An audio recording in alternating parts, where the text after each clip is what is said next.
Good morning, everybody, and welcome to briefing number 4. My name is Patty Torsney, and I'm the permanent observer for the Inter-Parliamentary Union at the United Nations in New York.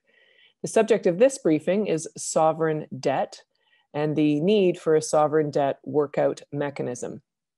This issue has been discussed for a very long time, and the UN formally adopted a resolution in September 2014 pledging to elaborate and adopt through a process of intergovernmental negotiations a multilateral legal framework for sovereign debt restructuring processes with a view inter alia to increasing the efficiency, stability, and predictability of the international financial system.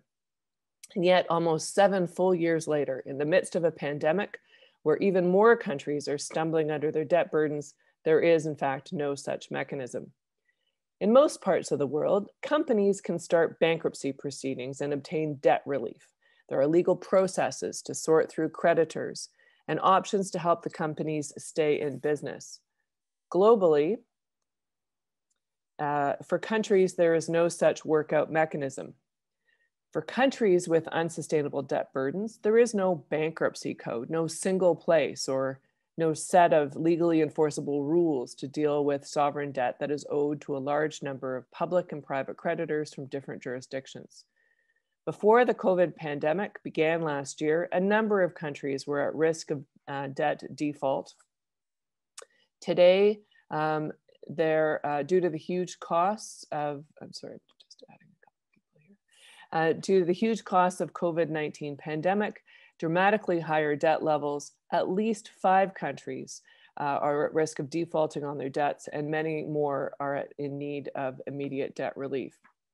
The question of debt sustainability and debt relief will loom large at next month's New York-based Financing for Sustainable Development Forum at the United Nations.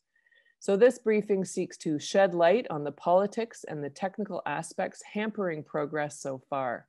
And to talk about that first, we're very pleased to have with us the Ambassador for Argentina to the United Nations, Her Excellency, Ms. Maria del Carmen Scaife. Ambassador, the question to you is, why has the UN failed to implement its commitment to a multilateral debt workout mechanism? Muchísimas gracias. Thank you very much. Thank you very much for giving me the floor. Especially, I'd like to thank the organizers of this event, since it's a very important issue on the United Nations agenda. First of all, I'd like to talk about the barriers regarding your question. I'd like to describe and talk about the barriers the United Nations find in progressing on a multilateral mechanism to restructure debt. My presentation will focus on the political obstacles contrary to the technical obstacles. Secondly, I'd like to talk about how a mechanism which is based on the United Nations principles from 2015 would help the countries to overcome the burden, the unsustainable burden of debt. Within the framework of the United Nations, the developing nations have submitted many initiatives to create a multilateral mechanism that would allow us to restructure sovereign debt, but it was not successful. According to the last commitments from the United Nations, we can see that on the resolution 69/247, which was approved at the General Assembly in 2014, which was backed up by 120 countries.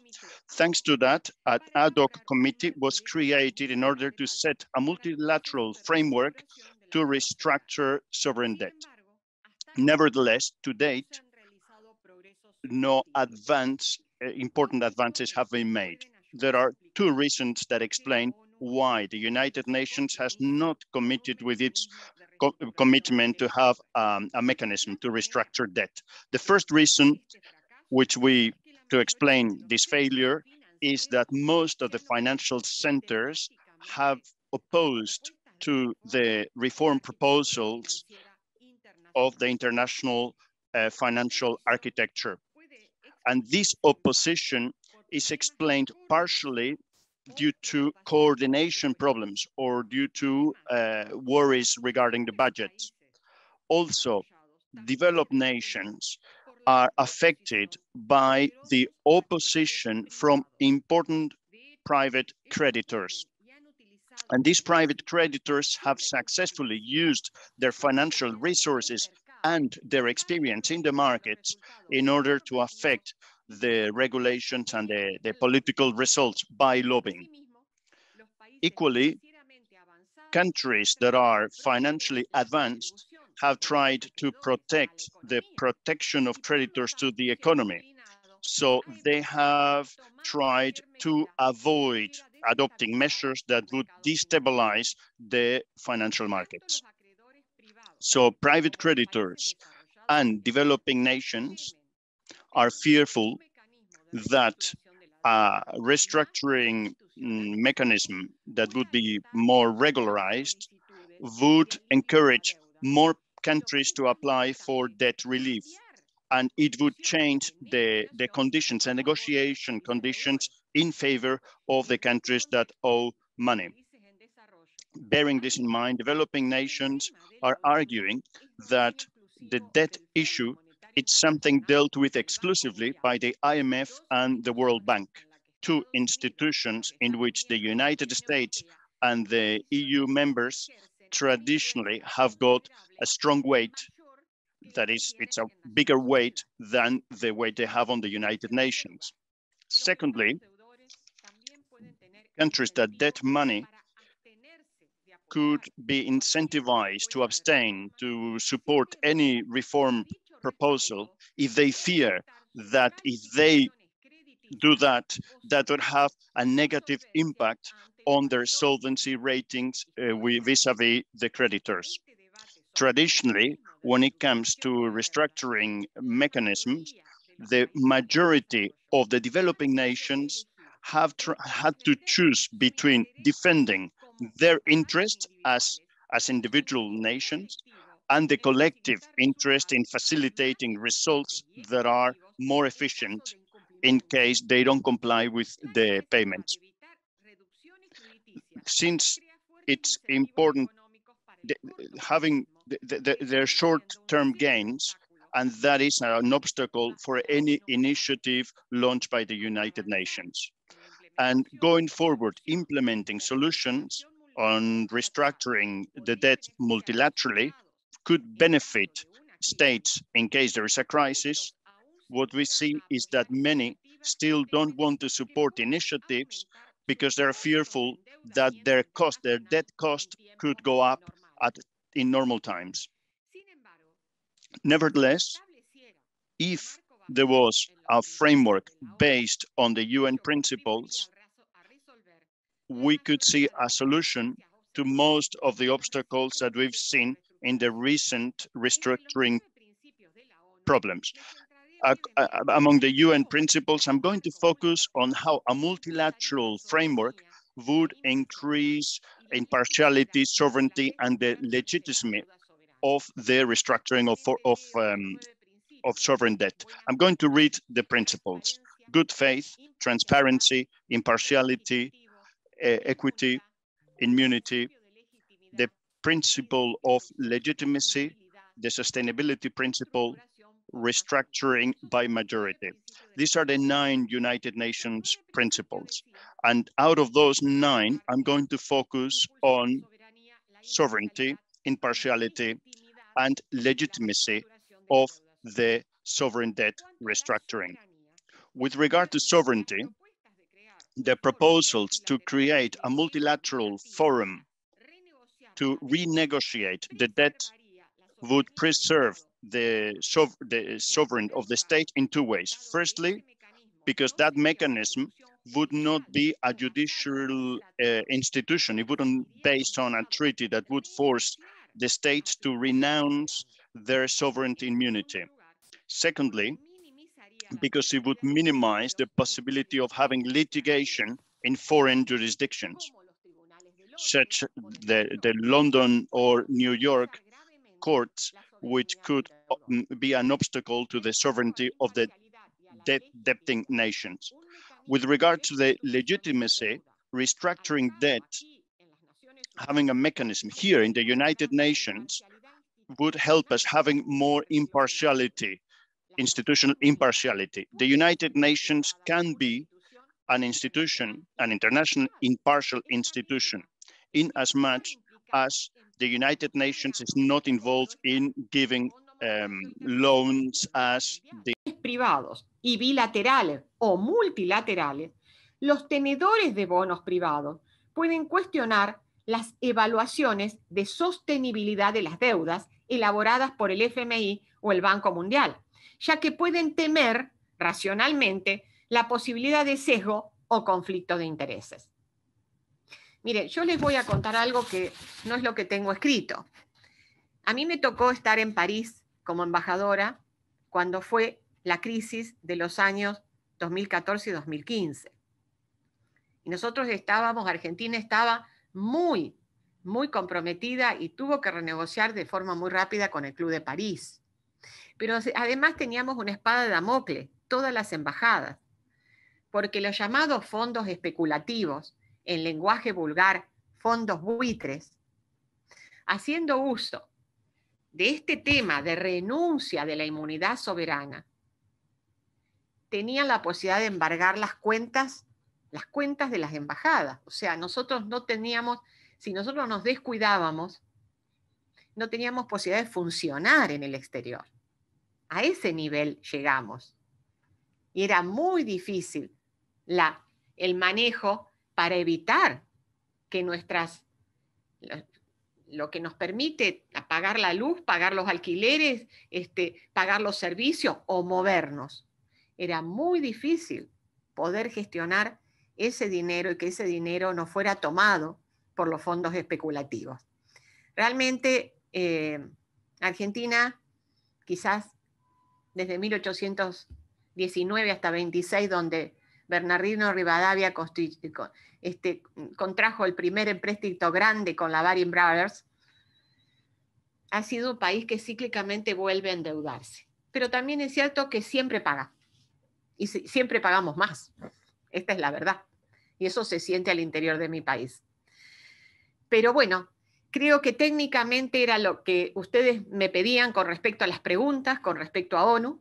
Por supuesto que somos favorables a que haya un mecanismo, se habrán dado cuenta. Creo que nos vendría muy bien a todos, porque los mecanismos bien hechos contribuyen a la transparencia, contribuyen a poder conversar, contribuyen a que cada país dé realmente el paso que puede dar. No se le puede pedir a un país que haga mucho más de lo que su PBI, de lo que su producción y de que los que son sus ahorros, sus tenencias pueden hacer.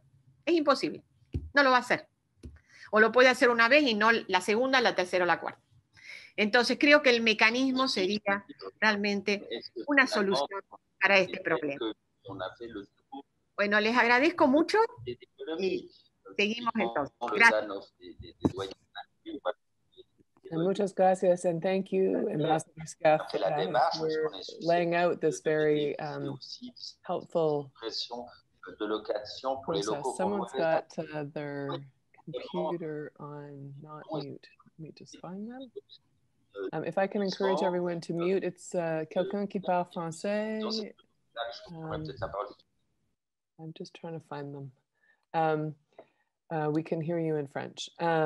So thank you very much, both for the layout from the UN perspective, and of course your own personal perspective or your country's personal perspective, which is, I guess, not unique, but is an important for us to understand. We now have from Eurodad, the Senior Policy and Advocacy Officer for Debt Justice, joining us from Brussels by way of Barcelona, Yolanda Fresnillo. Yolanda, welcome, and please unmute yourself. I'll remind everyone that if you're on a laptop or a PC, there's a bottom right, there's a world button, and you can choose English, French, or Spanish, and you can then listen to Yolanda. Thanks. Thank you, Ambassador, for the presentation.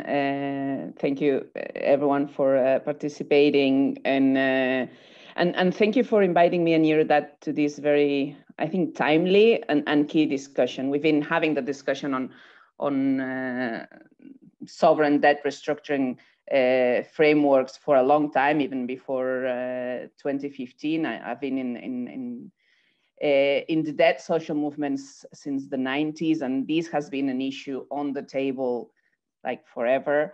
But this moment where we see many countries facing debt difficulties shows once again why this is a key discussion and why advancing towards this multilateral legal framework for sovereign debt restructuring processes is important. As the UN resolution in 2015, the aim of having such a mechanism, such a new framework, would be increasing efficiency, increasing stability and predictability of the international financial system.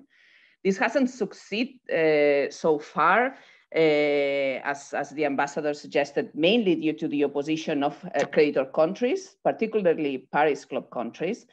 And not only despite debt levels rising, especially in the last years, but also despite the evidence that we have, especially these days, of how ill-prepared the existing mechanisms are to deal with debt distress in a much more complex creditor and much more complex debt scenario than the one we had 20 years ago when the HIPIC initiative or the multilateral debt relief initiative were decided and implemented. The international financial institution is so well prepared to deal with this crisis that with the outbreak of the pandemic, the G20 and the IFIs had to come out not only with one, but with two ad hoc mechanisms to be able to deal with the debt distress accelerated and enhanced by this pandemic. But these instruments, the DSSI, Debt Service Suspension Initiative, and the Common Framework, are falling short, are very limited responses to the situation. To our view, to the civil society view, are not more than false solutions that make sure that nothing changes in substance. They are kind of distractions to avoid this inevitable reform of the international debt architecture. The evident shortcomings of this existing international financial architecture to deal with a debt crisis in a timely, orderly, comprehensive, and fair manner tell us how vital and urgent to put in place these systemic solutions are. For now, these two initiatives, the DSSI and the Common Framework, have non-binding participation of private creditors, not participation of multilateral creditors at all, not existing framework for countries outside the DSSI set of countries. So many middle-income countries are left out of these instruments, even when they are facing important debt distress situations. Human rights, SDGs, climate vulnerabilities approach are left out of the debt sustainability analysis. There is a dysfunctional role of the credit rating agencies today, but also in crisis before. We saw the role also in the case of Argentina and many other countries, deepening the debt vulnerabilities and creating pro-cyclical worsening of this economic crisis. And this new system doesn't address this dysfunctional role of credit rating agencies. And what we think is most important, there's an exclusion of developing countries from the discussion and the decision-making on the solutions on their own debt crisis. So the system is decided by and for the creditor's benefit. I'm not going to extend much more on these shortcomings. We've been calling for this debt workout mechanism, as we call it in the civil society, for a long time. We're calling for a transparent, binding, and multilateral framework. We propose under the UN auspices, because we think that's the multilateral and the democratic thing to do, that addresses not only unsustainable, but also illegitimate debt, that provides systematic, timely, and fair restructuring of sovereign debt, including debt cancellation, not only debt reprofiling and debt standstills, convening all creditors in a comprehensive process. We published in late 2019 a paper called We Can Work It Out, including 10 principles that we think as civil society this mechanism should have, going a little bit more in detail than the UN principles for debt restructuring. The first one is we understand the creation of this body should be an independent body, independent from creditors and from debtors. We don't understand that the creditors are part of the conflict, but also the judges of the conflict at the same time. Second, that provides a reliable process, accessible for all countries in need, not depending on which GDP per capita do they have, that may be initiated by the borrower. I think this is kind of the most important principle to put attention now, especially seeing what is happening in the financial markets today. Predictability and reliable process. It should be good for everyone, as the ambassador of Argentina mentioned, even for markets, except for those who make profit out of speculation. What the countries in the developing world find today is that they don't have a process to address to when they face debt problems. So this predictability should be something in favor for everyone's interest. The third principle is that the initiation of the process should trigger a stay on creditor litigation and enforcement. This is also a way of saying this should cut the wings on vulture funds and non-collaborative creditors. Offer a comprehensive treatment of a country's debt stock into a single process. This is one of the limitations of the common framework, that countries have to address the negotiations with the bilateral creditors in one hand, with the private creditors afterwards, excluding multilateral creditors, with different kinds of private creditors in different forums and different processes. Someone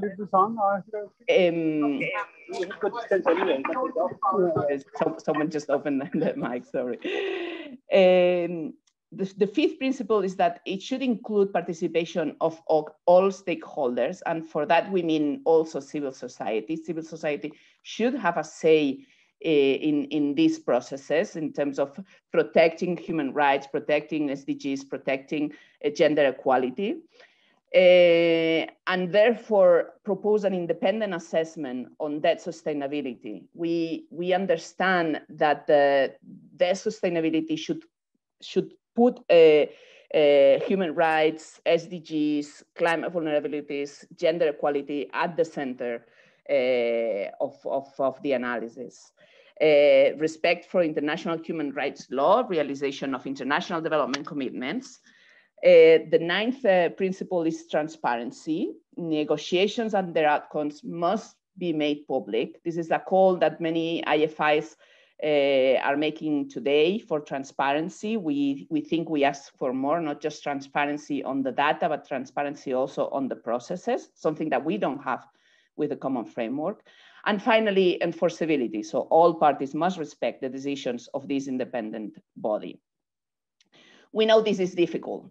We know there are geopolitical interests in place. We know the work at the UN has been hampered by the lack of cooperation from the G7 governments and others, not only in 2015, but also in the last months after the COVID-19 crisis outbreak. European Union countries are amongst those boycotting these negotiations.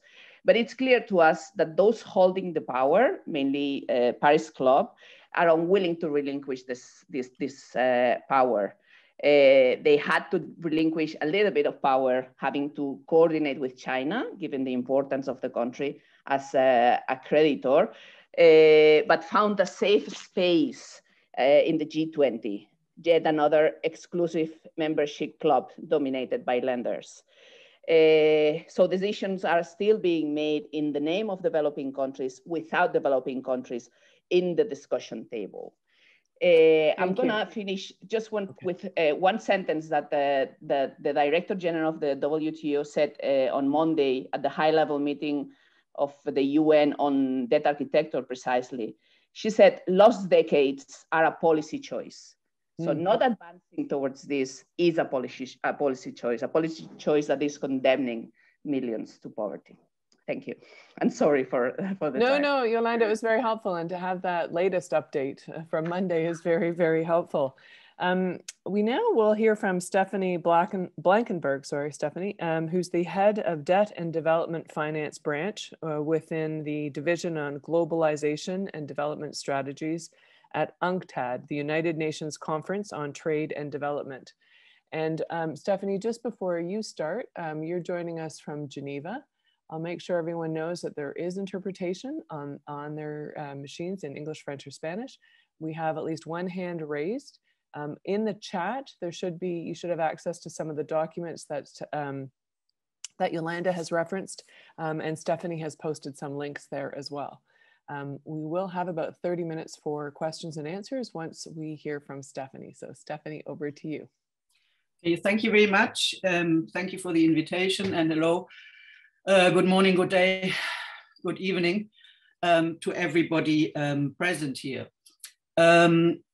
I'm speaking from UNCTAD, United Nations Trade and Development Conference on Trade and Development, and where I'm in charge of debt and development finance issues. Now, first of all, I could not agree more with all that has been said by my by the two previous speakers. So there's no need necessarily to repeat this. I've been asked in particular to focus a little bit on UNCTAD's work and also on existing tools to try and at least mitigate some of the problems that have been mentioned here associated with a lack of institutionalized sovereign debt restructuring mechanism. So I briefly do that before I get back to a couple of other questions. Now, many of you may have heard of soft law principles, and this is an area in which even prior to my arrival here at UNCTAD had done some quite leading and encompassing work, and the basic principles on sovereign debt restructuring processes that are contained in the UN resolution 69319 that was mentioned by Ambassador Skeff previously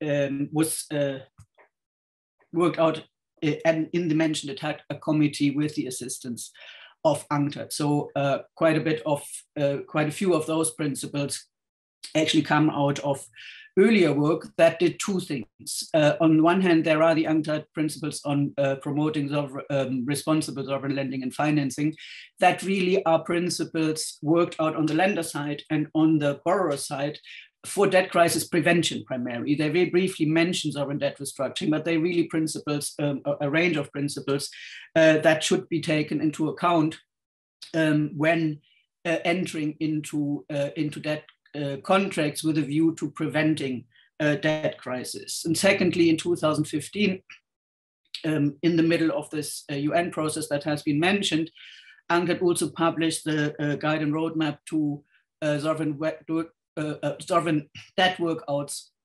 that again takes largely a principles approach, but sets out in quite some detail where, how, and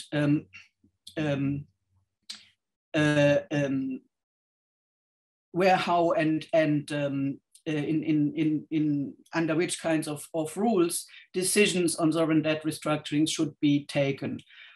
5 of the 9 principles that the ambassador mentioned come directly out of this work, amongst them including impartiality, legitimacy, good faith, transparency, and sustainability. Other principles were then added by member states in the run-up to this resolution. And that resolution is really what the UN has been capable of coming up with, and is of course far removed from anything resembling an institutionally rooted, let alone a treaty-rooted sovereign debt restructuring mechanism. It should, though, be pointed out, and again, as has been mentioned by the ambassador, virtually every single developing country voted for those principles. And we are talking here non-binding, legally non-binding soft law principles. There were 160 votes.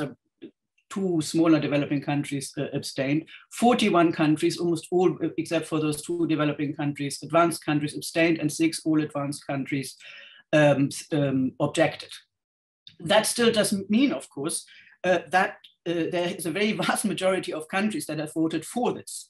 Nevertheless, due to what is a sort of unwritten UN convention, resolutions that have not been adopted unanimously are considered politically weak. Let's put it this way. And this has also happened to this resolution that does have a clause that asks member states to discuss and decide on further modalities for sovereign debt restructuring mechanism, something that has never happened since 2015, but it is there in principle.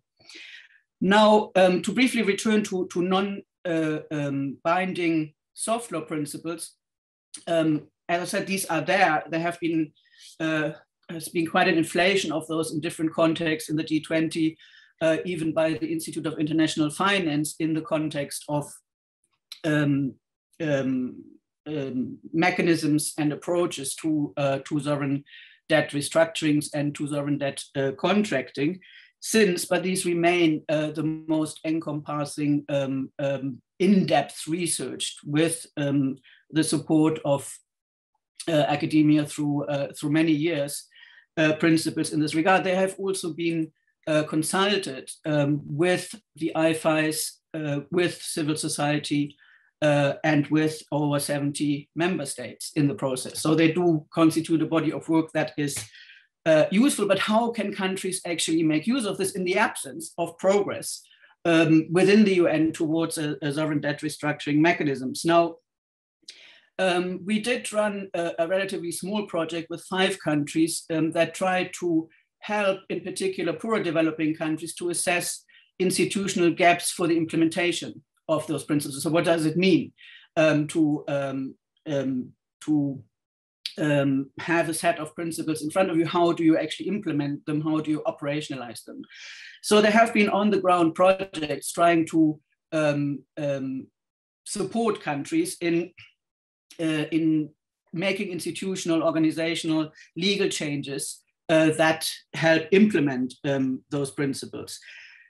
Of course, there has been discussion how the principles could be integrated into lending instruments, and how in the case of 2 countries, they have been integrated in their constitution, for example. So there are ways which are essentially, though, at the domestic level, but could also be, for example, in terms of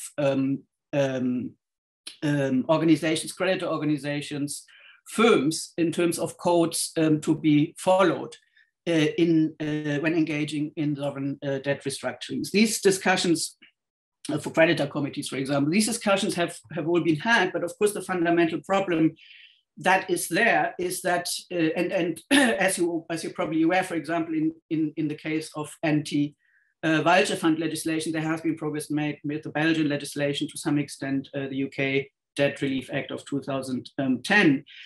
But of course, the problem that has been highlighted here already is that it's all very well for those principles to find a way into national legislation, into the codes for creditor organizations, firms, and so on. But the fundamental obstacle remains, of course, that there needs to come change from those countries, from those advanced countries with co-financial centers. That, at the end of the day, is the big hurdle that that it has been impossible to take. And certainly the experience of the COVID-19 pandemic in this regard is also not particularly encouraging in terms of change in political will in this regard, as far as I can see. And secondly, the G20 initiatives, the DSSI and the common framework certainly, I mean, we've called it just back to the future, are of course a drop in the bucket financially. The DSSI and the common framework is almost a step back, and is in back to the future, in that it really relies on frameworks that are well known from the Evian approach of the Paris Club, for example. So it does not provide any particular step forward in addressing what they refer to as debt treatments at all. That unfortunately is the situation. And I've listened carefully to both Ambassador Scaff and my colleague from Eurodat in the emphasis on that any future sovereign debt restructuring mechanism, if it can then be advanced, should come under the auspices of the UN. Ideally, yes, of course. I mean, there's in principle nothing to disagree with, but the years that I've tried to deal with this have not been encouraging, in that the political negotiation power and the balance of political wills on different sides is changing at all. Okay. So what we are working towards and that should be published shortly, is really a suggestion of a step before moving under UN auspices, namely to found an international sovereign debt authority based on membership, as a kind of, if you like, a standing body that does not only focus on, say, a blueprint for a sovereign debt restructuring mechanism, but that takes together the vast array of questions that we have seen come up in the context of the COVID-19 crisis, including debt stills, including debt sustainability assessments, for example, to just name but a few, to promote coordination and coherence in these various aspects of dealing with sovereign debt issues and problems in the global economy, in particular, emphasis with a view on developing countries. Since, say, for example, if we speak, for example, just to take this, I saw the question in the chat, we take the debt sustainability frameworks, these really are relevant mostly for developing countries. Right, so our suggestion here would be, apart from doing what one can in the context of the principles-based approach. And of course, the more developing countries, or the more countries actually adopt such non-binding soft law principles, the more powerful these can become as well. That's the problem of collective action. But to sort of have an intermediate step of setting up an independent standing body organization that addresses some of these issues systematically based on membership, which eventually then can also be adopted or patronized by the UN. Thank you. That simply is to try and face up to the kind of political problems that have been mentioned here, and that, in my view, certainly remain very much on the agenda. Thank you. Terrific. Thank you so much, Stephanie. And I want to get a couple questions. Thank you for answering the question from our friend from Uganda. If you could also let us know, sir, if you think that your question has been answered. It was placed at around 9:17 in the chat, if you are looking for it. And I'll direct you to some documents that are in the chat that have been posted. Some of you have asked for them, and they are there. I noticed that we have a question from Cameroon. So I'll turn to Ellie Victor. If you can unmute yourself, please. You have about 2 minutes. Sir? If you can unmute yourself. I sent you a message to unmute. Mr. Asomba?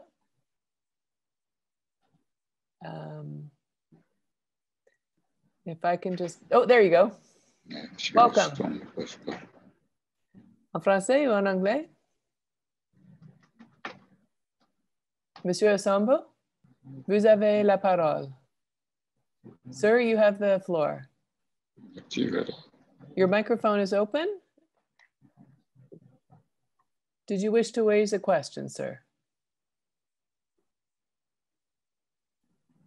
Mr. Asambo, you have the floor.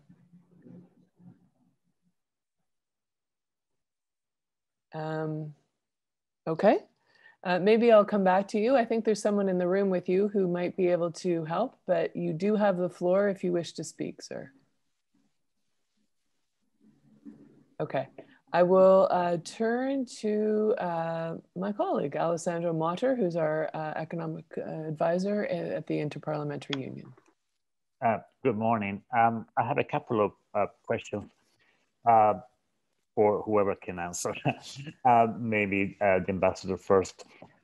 We talk a lot about the UN auspices for this mechanism that is yet to be created, but is it not fair to say that when it comes to that sustainability questions and that sovereign debt questions in general, the ball is in the court of the G20, not of ECOSOC.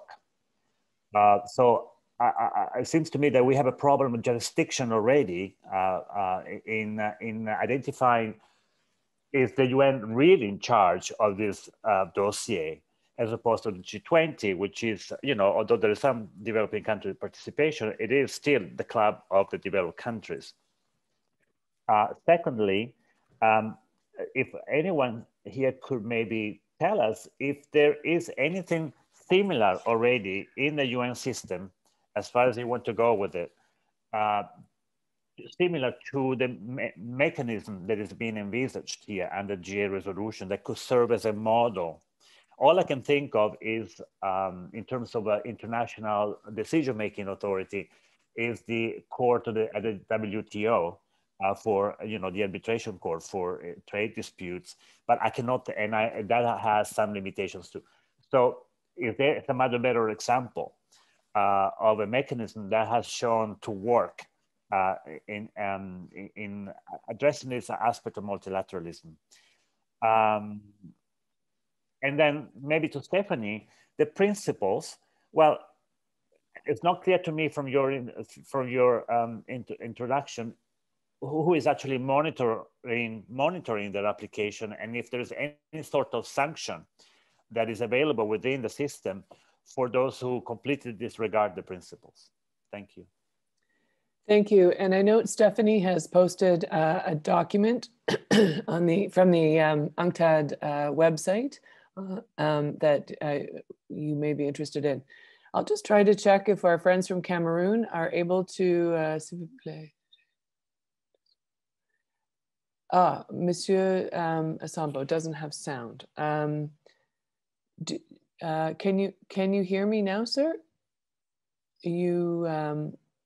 I've asked to unmute. If you could, we'll try to let you ask a question. But why don't I go to Ambassador Skeff while we try to work out your issues. Ambassador Skeff, did you wish to comment? Gracias. Sí, muchas gracias. Con respecto a la pregunta de IPU de Alessandro, la verdad que no hay un mecanismo. Eso hay que armarlo, hay que crearlo.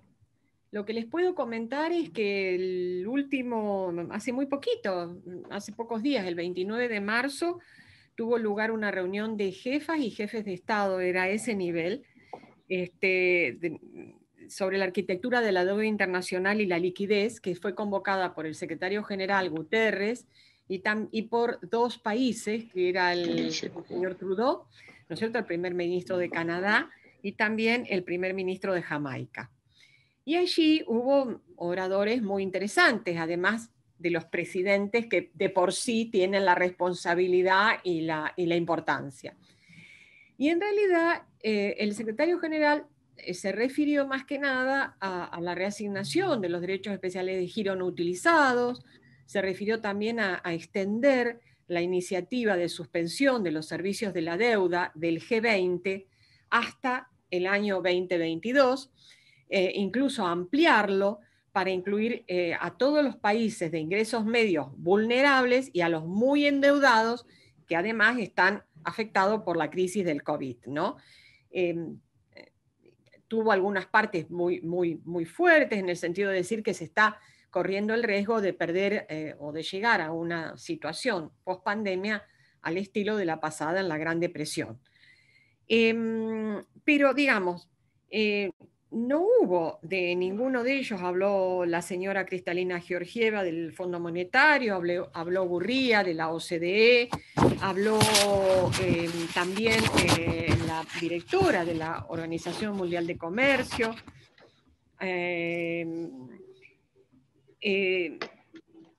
quizás el presidente del Banco Africano de Desarrollo fue el más asertivo porque marcó fuertemente el tema de tratar de tener herramientas para aliviar la deuda en el marco del COVID-19, teniendo especialmente a los países de África como principales destinatarios y también a los menos desarrollados de otros continentes. Y toda la invocación, y por eso hago referencia a eso, fue el G20, porque también él se refirió al G20, para que prestara especial atención a la situación que atraviesan los países africanos. ¿Por qué cuento esto? Porque evidentemente la referencia de los, pueden llamarle líderes o no, como ustedes quieran, de las personas que están en los grandes organismos, miran al G20. Es como que el G20 ha ocupado un rol que en realidad es bastante más amplio del que le compete para este tema de deuda. En realidad yo creo que el esfuerzo tendría que estar puesto en crear un instituto, en crear un mecanismo, en donde haya niveles de participación de todos los países, eso siempre se consigue, o la representación regional o lo que fuere, y que realmente sean escuchadas todas las voces. Ese mecanismo del que pregunta Alessandro, no lo tenemos, hay que crearlo. Y después las cosas que uno escucha son cosas, digamos, enfocadas hacia el G20 o enfocadas hacia, bueno, a ver, ¿qué hacemos los derechos especiales de giro? ¿Cómo nos pueden ayudar a salir de esta situación? Lo cual no es despreciable, pero con relación a la deuda no hay una cuestión de fondo más amplia.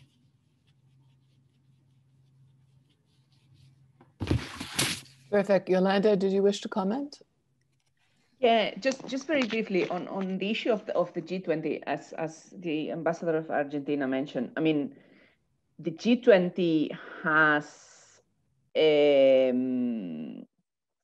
decided themselves that they have this legitimacy to deal with these issues, and the world kind of, or some UN representatives and some international institutions are okay with that.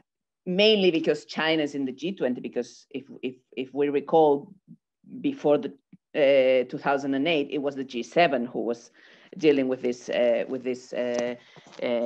issues. And no, it doesn't exist any institution. We normally mention the UN as a reference for the most multilateral and democratic body that we know. But obviously, it could be an ad hoc body, which should include developing countries, should include countries in the global south, not only creditors. And the fact that it doesn't exist, I mean, civil society has this kind of privilege of allowing us to detach from realpolitik. So we proposed issues that might seem impossible from a geopolitical point of view, but that we think are right.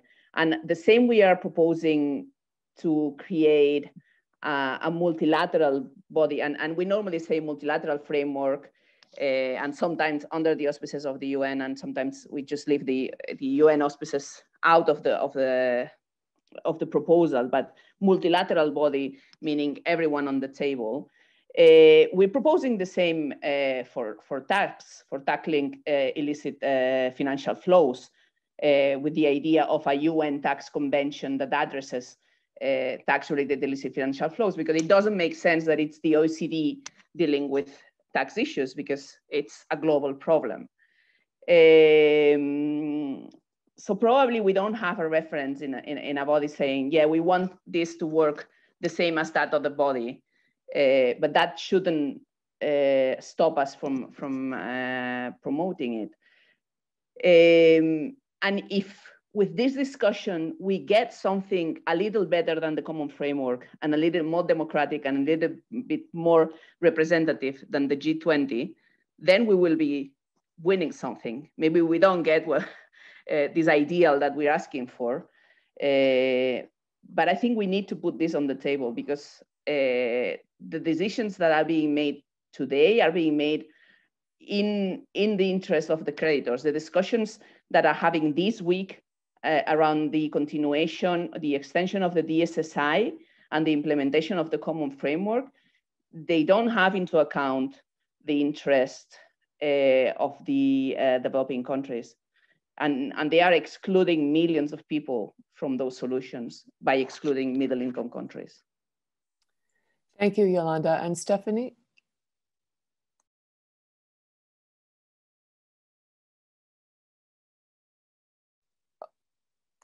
And Stephanie, I noticed there's an additional question to you just before you go to your comments. Is there a possibility or mechanism in which the UN could prevent countries, especially developing poor countries, from acquiring poorly structured projects, largely consumptive in nature, from being approved by these poor countries? In most cases, the projects do not generate returns on investment, maybe due to the way they are structured. For example, designing an ICT incubation project in a place with no electricity. A horrible story. Stephanie, you might be able to answer that question in your comments. Yeah, I'll come back to that question in a second. Okay. Just briefly. Clearly, it is, in my view, very problematic that much of this debate now centers in the G20, but it is, of course, also inevitable, because the main financial centers and otherwise large developing countries that are also creditor countries are included, of course, and that means there is a lot of political power simply assembled. I agree that what is to be expected from this process in this area is absolutely minimal. And some of it may even be damaging for the future prospects of the poor developing countries to which this is meant to apply and who do not have, as has been said, a seat at the table. So yes, this is problematic in my view.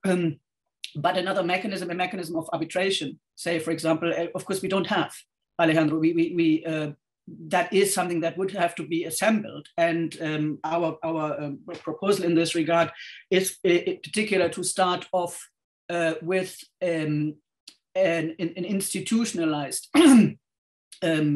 body of some form that can progress into this kind of direction. And as basically, when you look at some other institutions where this has taken place, they started off through membership, but then became sufficiently influential for their verdicts and their proposals for it to be very difficult for these proposals and verdicts to be simply ignored.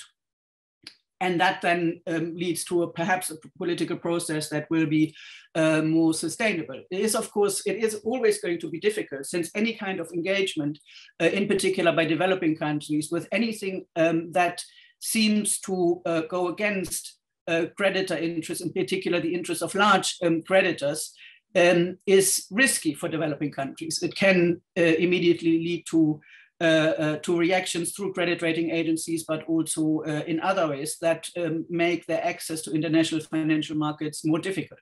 So there is a potentially vicious circle there that needs to be somehow broken. And it is not as easy as it may seem to think about how precisely can this actually be done. That's a very specific question that needs answering. And in the process that the ambassador mentioned of the UN, Canada and Jamaica, of course, what we have seen is that many developing countries that are excluded from G20 processes have actually had quite a strong voice in this group. But on the other hand, some of the leading advanced countries have not been very present.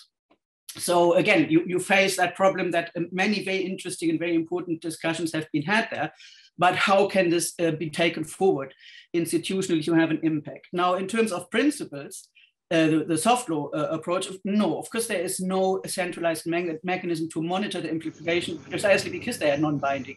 You cannot have sanctions if something is non-binding. And so this, of course, is something that builds on gradual adoption of soft law principles in national legislation, but as I said, also in other organizations, in order to eventually turn soft into hard law. But that's, of course, a very lengthy process. And these things are not mutually exclusive. Now, very quickly to this question, I'm trying to understand the question, to be honest.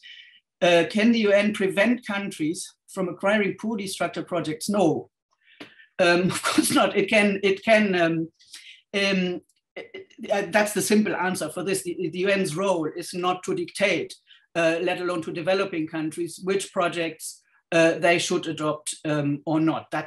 That would be a violation of national sovereignty. Countries, as sovereigns, have to make decisions and have to have their own processes on the adoption of projects. Obviously, where the UN and some UN organizations, UNDP and others help, of course, is strengthening the institutional processes through which such decisions are being made. That, of course, is a role that the UN and others can play, but certainly not in the form of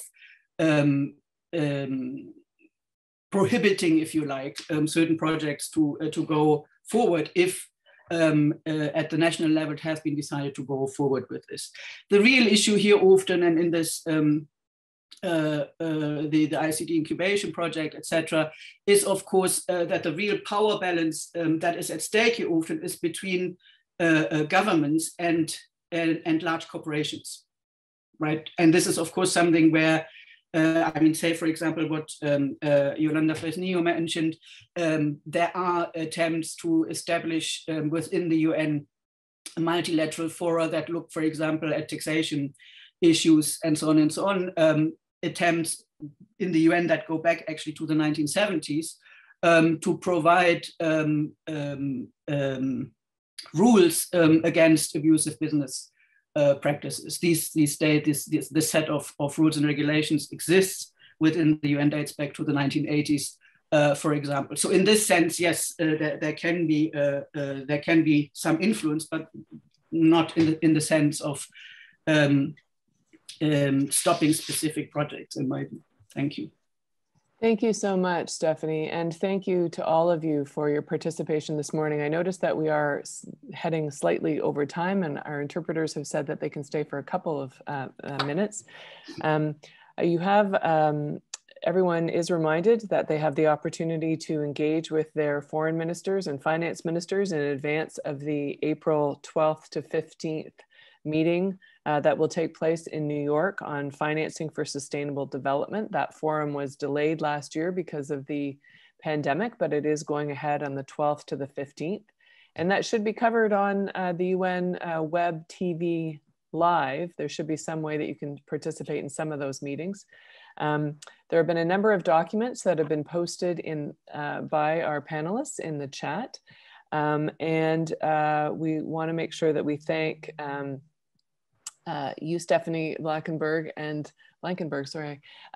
you, Yolanda Fresnillo, and Ambassador Skeff. I wonder if you have one or two closing comments. I can perhaps give everybody 1 minute, what they can do as parliamentarians leading up over the next month or two, let's say. Ambassador Skeff, why don't I start with you?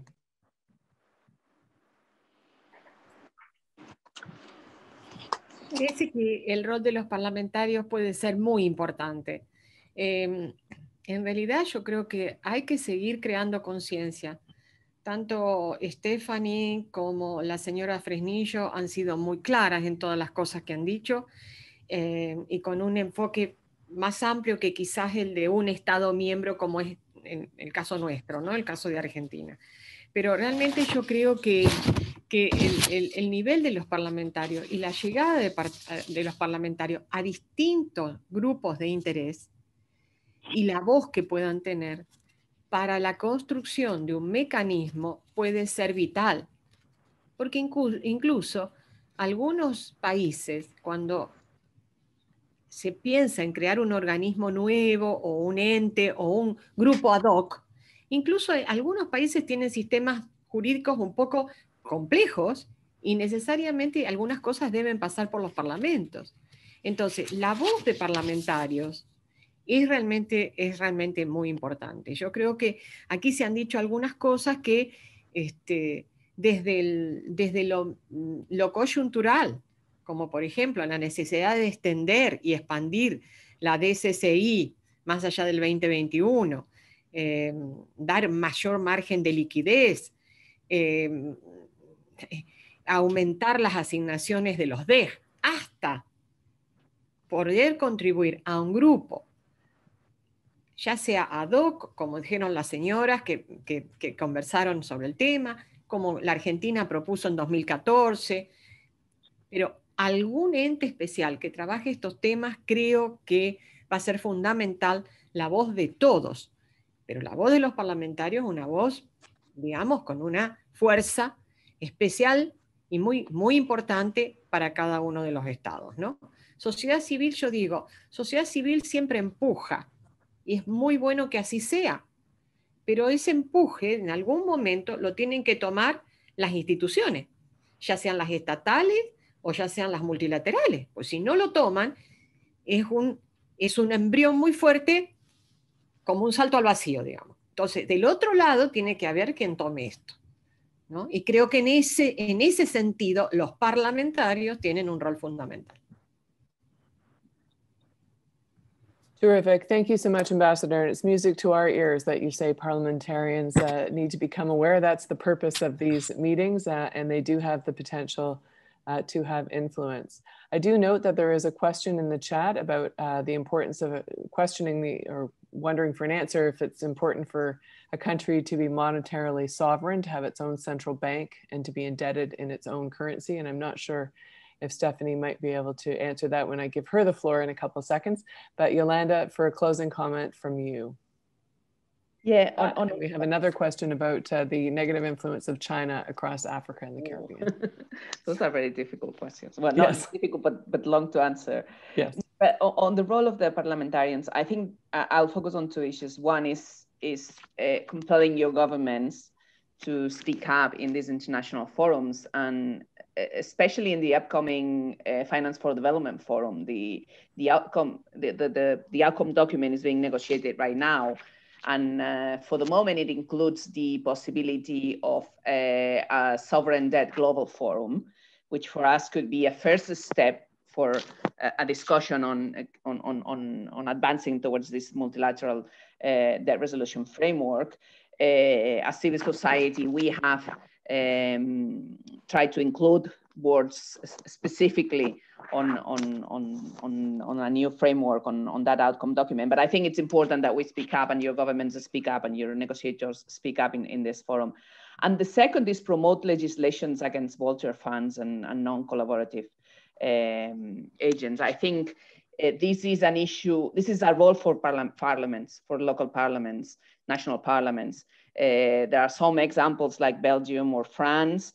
This can be done also in the global south, even when it makes more sense in the global north, but it's a way of saying to these speculative agents of the financial markets, there is no room for you in this country, even if it doesn't make sense to have that legislation in your country. I think a global campaign of legislation against vulture fund would make a lot of sense in what is coming ahead in the next years.